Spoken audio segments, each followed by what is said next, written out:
Good morning. I'm Mark Buckner. I'm the pastor here at Antioch Brighton. So glad you've been a part of our services this morning. It's always wonderful to connect with, even have short conversations by Zoom with different ones that we get to see in this different format of living life in this season. We are in the second week of our series of Advent. And the title of our series is, Are We There Yet? It is the expression of anxiety, of exhaustion, of frustration that we are in, of wondering how long we're going to have to wait before there's a vaccine, before we make progress with racial equity, before we resolve some of these problems that seem to be pressing in more and more as we're more isolated in this season. So are we there yet? When's this going to end? Last week was about seeing the value of our longings and drawing strength from longing for Jesus and his kingdom. See, this whole are we there yet is about us learning some things. It's about us discovering some things that can be significant places of maturity, breakthrough, and development in our lives. This week is embracing the training, the discipline of the waiting, the patience of the waiting, accepting the long path and not being bitter about it, but rather recognizing God at work in our lives in this season. We're picking up the Christmas story just after the birth of Jesus, actually days after the birth of Jesus, where Joseph and Mary are going to the temple to present Jesus, their child, to the Lord according to the law. So we find in Luke chapter 2, verse 25, Now there was a man in Jerusalem called Simeon, who was righteous and devout. He was waiting for the consolation of Israel, and the Holy Spirit was on him. It had been revealed to him by the Holy Spirit that he would not die before he had seen the Lord's Messiah. Moved by the Spirit, he went into the temple courts. When the parents brought in the child Jesus to do for him what the custom of the law required, Simeon found him. He took him in his arms and praised God. And we have a prophecy that he speaks there, but I'm going to jump down to the 29th verse, and he's finishing up, and he says, Sovereign Lord, you have promised, as you have promised, you may now dismiss your servant in peace, for my eyes have seen your salvation. In the 33rd verse, we have the second character, and, the 36th verse. There was also a prophet, Anna, the daughter of Penuel of the tribe of Asher. She was very old. She had lived with her husband 7 years after her marriage, and then was a widow until she was 84. She never left the temple, but worshiped night and day, fasting and praying. Coming up to them at that very moment, she gave thanks to God and spoke about the child to all who were looking forward to the redemption of Jerusalem. So we've got a very interesting thing happening in Joseph and Mary's lives. Of course, they'd had the dramatic presence of angels and prophecies and so many different things that happened. Now they're just after the birth experiencing dramatic confirmations of who this child is. And these two characters, Simeon and Anna, are significant for us because they have waited a long time. Simeon is specifically waiting for the Messiah. It says that there was a promise that he was given that he would not die before he saw God's promised Messiah. And in Anna's prophecy, it was she was a picture of God's people that were waiting for the Messiah. So she didn't have a specific prophecy, I would see him, but she had lived a life of devotion, of phenomenal, extraordinary devotion, of fasting and prayer and worship that put her in a position to see Jesus, to see the revelation of Jesus in the flesh. Both of these stories reveal the state of waiting that God's people were in at that time. So we have a few things that mark the culmination of this waiting. One is the whole season of the prophets saying there was one who was to come. There's this descendant of David. We have the exile of Israel and the loss of identity, that this sense of this promise that Abraham had, that his descendants would be those who bless all the nations, and that God's purposes, identity would come through them. They've lost their identity. And they are in that season of waiting all the way up to this time at the birth of Jesus. And we also have this Maccabean period where the prophets had been silent for 400 years. There was no word of the Lord that had come. So they had this huge expectation of waiting for when is God going to speak to us? When is his purpose going to be revealed? When are we going to be there yet? And Simeon and Anna had not been waiting for days or weeks or months. They had been waiting for decades. 10, 20, 30, 40, maybe 60 years in this process. And now let's take it back to the present. The illustration that we're drawing in of the inspiration of this waiting is where we are right now. I think we're, 9 months in? We're coming up to Christmas, which is this unique season in our lives where we have so much tradition around it, but it's different now. And we're waiting. We're finding ourselves emotionally thin, feeling like the things inside of you are easily tapped into related to anger, that you feel like giving up, you feel a loss of hope, feel like you're just hunkered down trying to get to the other side. You're battling in some way in your relationships, maybe more than you have in a long time, because you are just holding your breath. You may be finding yourself more angry at people because you perceive that their challenge in this season is not as hard as yours. But what if this time were actually purposeful? What if God was at work in a significant way in your life through all of these things? Now, how?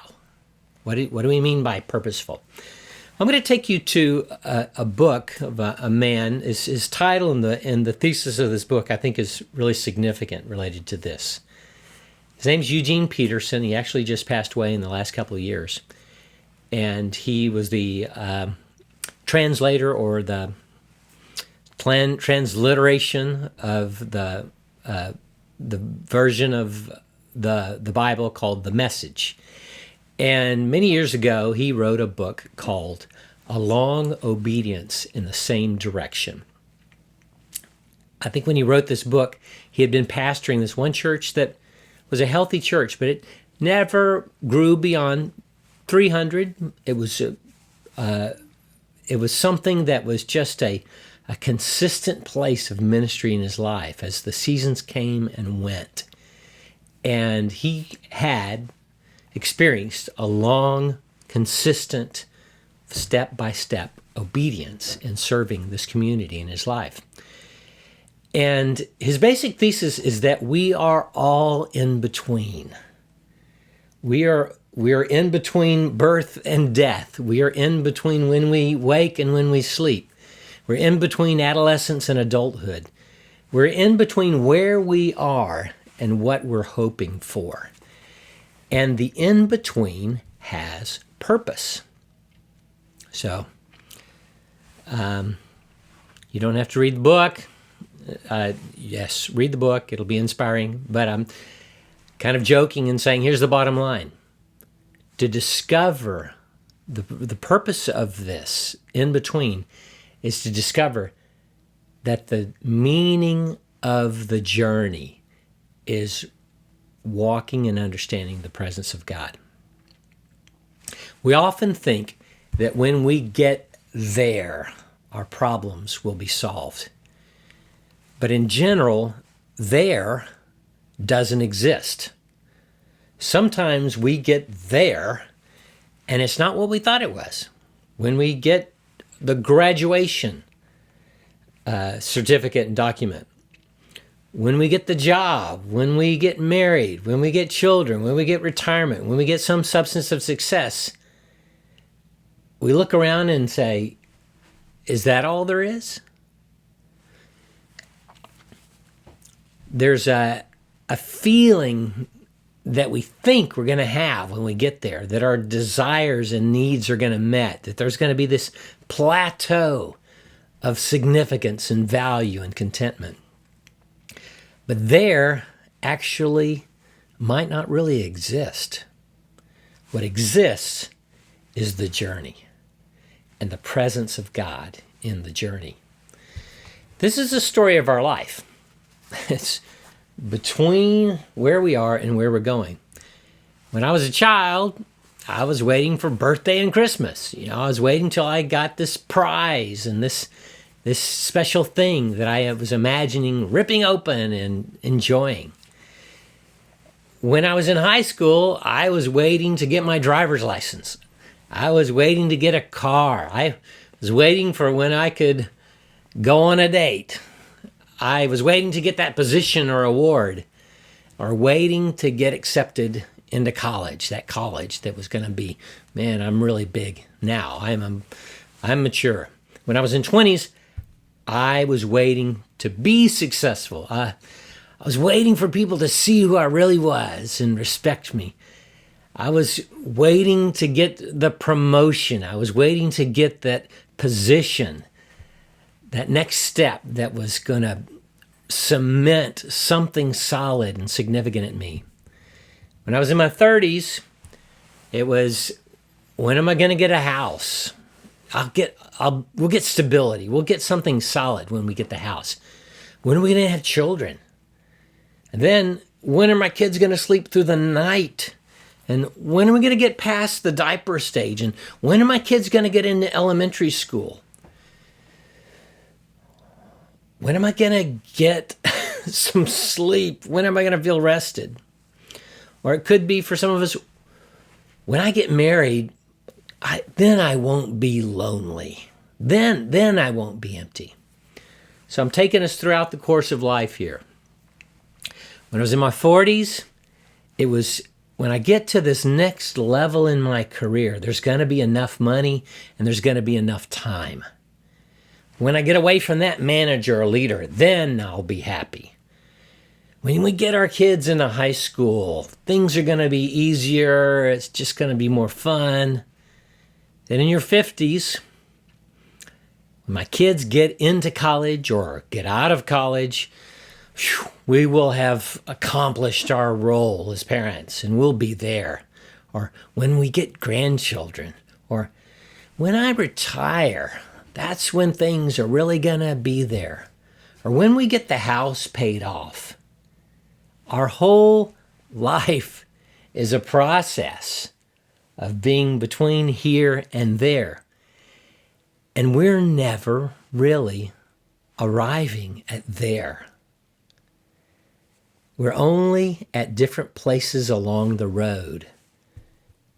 And every season has its expectations and disappointments. There's no permanent solutions, no permanent arriving in this life, except the experience of knowing Jesus. There's not a person or possession or feeling that will ultimately meet your needs. Now, there are good experiences along the way. There are wonderful people. There are precious gifts that God has for us. But if one of those things were all you needed to happen to make life worthwhile, then your life would fall apart when that thing broke, or when that person left, or when that feeling went away. And all of these things happen. God's intention is that when you see how you're surrounded by everything that is temporary in life, the seasons, the color of your hair, your skin, that when you see the temporary, you would more clearly see the only one who is permanent. Now, this COVID season strongly brings up the question, are you living for a long obedience in the same direction of building a life with Jesus? Or are you just waiting for this to all be over so you can get back to that imaginary place that we call normal? As we look back at Simeon and Anna, God's response to these decades of waiting for them is to give them Jesus. And the root that God is bringing us all back to throughout our days is that He Himself is our peace. He Himself is our satisfaction. And we need to begin carving out an understanding of experiencing God in the mundane, experiencing God in washing dishes. That's the story of Brother Lawrence, the great, simple, clear, penetrating book called Pursuing the Presence of God, Practicing the Presence of God. He was a dishwasher, surrounded by all these monks in this abbey. All the leaders were out there. All the different positions were there. He was the dishwasher. And he was the one that really found and understood the presence of God. Because he wasn't looking for a title or significance or a position or accomplishing things. He was looking for Jesus. So if it's washing the dishes, doing household chores, walking to class, it's not the high moments with the church conference or this huge pinnacle event. It's the in-between. It's on the way places that we learn that God is with us. He walks with me and He talks with me. And He tells me I am His own. The precious presence of Jesus. So what do you need to do? Do you need to jettison some bitterness, disappointment, and judgment? Just kind of clear the decks again and say, I'm sorry, Lord, I've just been holding my breath and I've been angry all the time. It's just growing and growing in my life because I'm waiting for normal. I'm waiting for there. You just need to, again, this is something we do daily, it's something we do seasonally, but Jesus, you are first place in my hopes and my expectations. There's the hymn, O Holy Night. This phrase just stands out to me. It says, He appeared and the soul felt its worth. That revelation of Jesus is what's going to bring the breakthrough in this search for significance, this search for arriving at a place where you are really known and valuable. So, I encourage you to just take some time to reflect on these things, look back and say, God, build a healthy expectation of where I'm going and how to walk with you in this season.